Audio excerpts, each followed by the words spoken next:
la proposition de loi.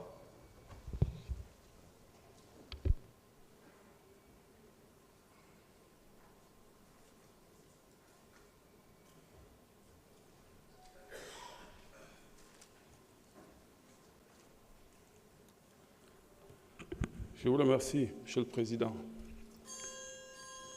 Monsieur le Président, très chers collègues, je voudrais rendre grâce à Dieu de nous avoir encore permis d'être là et de participer à ces travaux d'aujourd'hui qui consacrent l'avènement d'un nouveau règlement intérieur pour notre Assemblée. Il est important de préciser, à l'intention peut-être de ceux qui ne savent pas, ou peut-être qui ne connaissent pas les conditions. Donc dama ci sant suñu borom mais di la ci remercier parce que lu ma ñoroon la ça fait plus de 14 ans peut-être 15 ans ma ci doon liggéey tey jii encore je suis là pour travailler sur ça et intégrer ko ci règlement intérieur bi parce que dugg na ci constitution bi depuis 2016 mais defuñu ko et donc c'est à saluer. Di saluer aussi qualité bi nga xamante ni liggéey nañ ko ak forme bi ñu liggéeyee parce que on a travaillé de façon inclusive, mais dans le respect mutuel, mais aussi dans l'engagement pour notre Assemblée. Et saluer aussi la qualité de la contribution de ces collaborateurs, ce cabinet, à savoir ce DC, ce conseiller. Ils ont été d'un apport extraordinaire. Machallah, ils ont été disponibles et présents. Et là, je tenais à les saluer et à les remercier. Saluer aussi tous ceux qui ont contribué à ce travail-là, qui sont de la société civile, parce que quand même, on a essayé le maximum possible de nous ouvrir aux autres. Pas peut-être principalement pour le règlement intérieur, mais pour les autres aspects liés, par exemple, à l'évaluation des politiques publiques et à la chaîne parlementaire. Et je pense que là aussi, comme nous représentons le peuple aussi doit être impliqué dans ce que nous faisons. Innovation yi nga xamanteni amna ci liggéey bi biñ ñu falee mu am problème fii ci élection membre du bureau bi premier jour yi dama dem seeti le président Ayib Daffé ma ne ko monsieur le président il faut que ñu liggéey ci assemblée ci règlement intérieur bi ne serait-ce que pour l'avenir pour que l'élection du bureau ñu mën ko boucler à jamais d'autres amati problème et aujourd'hui on l'a fait je pense que c'est fini maintenant problème bureau d'autres amati et c'est pourquoi je peux parler à mon frère Mané. Cette élection elle est solennelle c'est un moment solennel. Donc, le fait de venir voter et mettre le bulletin dans l'urne est un acte symbolique.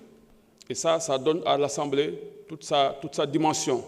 Et c'est pourquoi on a maintenu le vote par l'urne. Et aujourd'hui, c'est des bulletins qu'on a de couleurs différentes pour chaque candidat à la présidence de l'Assemblée nationale. Et peut-être Aïb na ci ñëwaat pour gën ko leeral, mais c'est un peu ça, on l'a clarifié. On a aussi redonné à l'Assemblée sa dignité. Parce que l'Assemblée nationale, dans la commission d'enquête parlementaire, où on est, on est bafouer dignité Assemblée. Et c'est un pouvoir. Mais aujourd'hui, je pense que, pour nous convoquer, normalement, tu dois pouvoir venir répondre à l'appel de l'Assemblée nationale. Et ça, pour moi, c'est quelque chose de révolutionnaire. C'est important, moi, que la dignité du parlementaire. Le parlementaire est protégé par le peuple, qui lui donne une immunité, une responsabilité, inviolabilité. Mais quand on lève l'immunité parlementaire d'un député, ça fait mais aujourd'hui, on demande à ce que le ministre de la Justice puisse nous donner des informations concernant notre collègue qui a été envoyé pour répondre à la justice, pour nous savoir au moins nan le mujjé ak lan le dossier pour ñu bañ a wane ni ñu dañoo sànni wala dañoo xalab suñu ay collègues. Là aussi, c'est important. Leneen li nga xamante ni aussi am na solo mooy la chaîne parlementaire. Je pense que ça aussi, c'est révolutionnaire. Parce que ça permettra de renforcer la communication de l'Assemblée nationale et aussi avec la possibilité, même si c'est très sensible, de nous ouvrir aux autres durant les travaux de commission.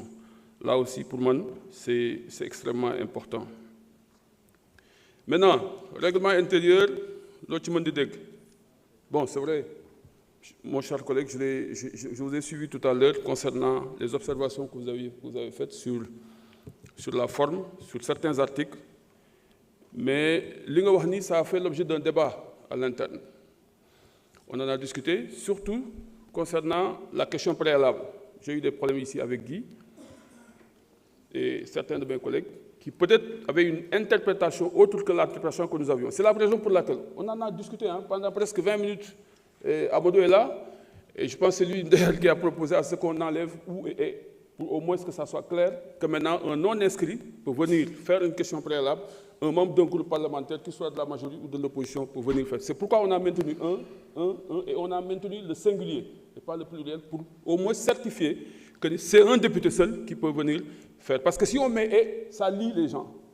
Ça a fait l'objet d'un débat. Et c'est pourquoi on a enlevé toutes les liaisons et on a mis des virgules.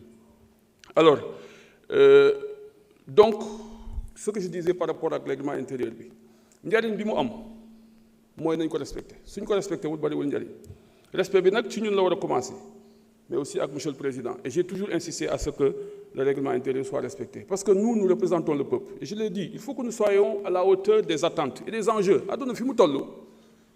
Et c'est malheureux, parce que j'ai constaté que nous, sur l'Assemblée, depuis 6 mois, di jël élan bu graw gaay bu ko briser. Ay affaire suukaru koor yu kenn xamul, ay waxu yu kenn xamul. Alors, pour moi, non, c'est très sérieux, je suis très sérieux et ça m'a fait mal, parce qu'on a fait un travail extraordinaire, et là, on nous limite à des choses pour moi, amul njariñ. Parce qu'il faut que nous comprenions une chose. Ñun dañ ñu fal ay kilifa lañu yu am solo ay député lañu dañuy légiférer pour le pays. Loi bu ñu jël tey bu ñu ñëwoon 22h kenn du génn 22h. ñun ñii tey bu ñu ko waxoon mais loolu kan moo ko mën a fay kan moo mën fay loolu la responsabilité boobu kan moo ko mën fay amul, ça n'existe pas. Il faut que nous soyons respectés. Et puis l'Assemblée, et puis quoi qu'on puisse dire, le budget du Sénégal est à combien? C'est pas 6 000, 7 000 milliards.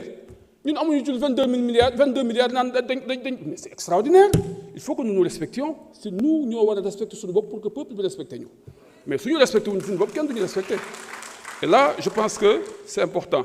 Donc pour moi, nous avons la dernière fois, nous respectons, nous bayante, nous comprendre.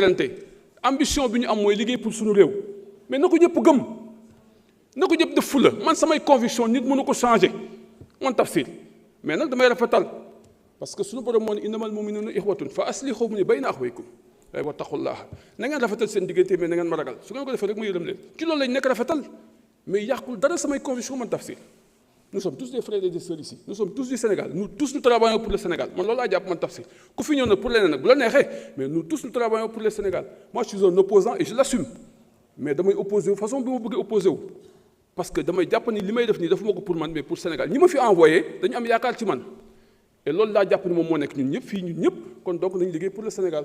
Donc, Monsieur le Président, je voudrais encore une fois vous remercier et vous encourager, vous féliciter. Vous êtes en train de faire un excellent travail. Ça aussi, il faut qu'on le dise. Waaw liggéey nag nit bu koy def jaajëful ko dafay am mais boo ko bëggee briser yaa ngi yàqaloo ko mais Sénégal ngay yàqal. Je vous remercie. Jërëjëf honorable Tafsir Thioye.